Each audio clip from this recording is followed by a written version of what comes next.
ವಿಧಾನಸೌಧದ ಮುಂಭಾಗದಲ್ಲಿರ್ತಕ್ಕಂಥ ಅರಳಿ ಮುನೇಶ್ವರ ದೇವರ ಸನ್ನಿಧಿಯಲ್ಲಿ ಇವತ್ತು ಪೂಜೆ ಮಾಡೋ ಮುಖಾಂತರ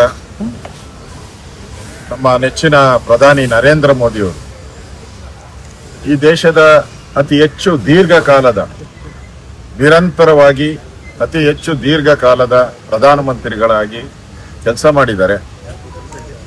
ವಿಶೇಷವಾಗಿ ದೇಶದ ಅಭಿವೃದ್ಧಿಗೆ ಹೆಚ್ಚಿನ ಕೊಡುಗೆಯನ್ನ ಕೊಟ್ಟಿದ್ದಾರೆ. ಇವತ್ತು ದೇಶ ವಿಶ್ವ ಮಟ್ಟದಲ್ಲಿ ನಿಲ್ಲುವಂತ ಒಂದು ಶಕ್ತಿಯನ್ನ ಭಾರತಕ್ಕೆ ನರೇಂದ್ರ ಮೋದಿ ಕೊಡುಗೆ ಅಪಾರ.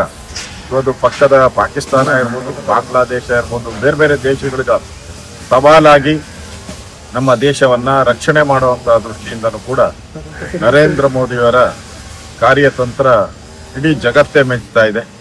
ಇಡೀ ಪ್ರಪಂಚ ಇವತ್ತು ನರೇಂದ್ರ ಮೋದಿಯವರನ್ನ ವಿಶ್ವ ನಾಯಕ ಅಂತ ಹೇಳ್ತಾ ಇದೆ. ಅಂತ ವಿಶ್ವ ನಾಯಕನಿಗೆ ಇನ್ನಷ್ಟು ಆರೋಗ್ಯ ಆಯುಷ್ ಸಿಗಲಿ, ಇನ್ನಷ್ಟು ದೇಶದಲ್ಲಿ ಇವತ್ತು ಅಭಿವೃದ್ಧಿಯ ಒಂದು ರಸ್ತೆಗಳನ್ನ ಮಾಡಿದ್ದಾರೆ, ಪೋರ್ಟ್ಗಳನ್ನ ಮಾಡಿದ್ದಾರೆ, ಏರ್ಪೋರ್ಟ್ಗಳನ್ನ ಮಾಡಿದ್ದಾರೆ, ಬಡವರಿಗೆ ಜಲ್ ಜೀವನ್ ಮಿಷನ್ ಅನ್ನ ಕೊಟ್ಟಿದ್ದಾರೆ, ಆರೋಗ್ಯ ಕಾರ್ಡ್ಗಳನ್ನ ಕೊಡ್ತಾ ಇದ್ದಾರೆ. ಅಂದ್ರೆ ಬಡವರ ಪರವಾಗಿ, ದೇಶದ ಅಭಿವೃದ್ಧಿ ಪರವಾಗಿ ಕಂಕಣ ಕಟ್ಟಿ ನಿಂತಿರ್ತಕ್ಕಂಥ ನಮ್ಮ ನೆಚ್ಚಿನ ಪ್ರಧಾನಿಗೆ ಇವತ್ತು ದೊಡ್ಡ ದಾಖಲೆಯನ್ನ ಮಾಡಿದ್ದಾರೆ. ಒಂದು ದಾಖಲೆ, ಆ ದಾಖಲೆಗೆ ಇಡೀ ವಿಶ್ವದ ಎಲ್ಲ ಜನನು ಕೂಡ ಭಾರತೀಯರು ಅವ್ರಿಗೆ ಅಭಿನಂದನೆ ಸಲ್ಲಿಸ್ತಾ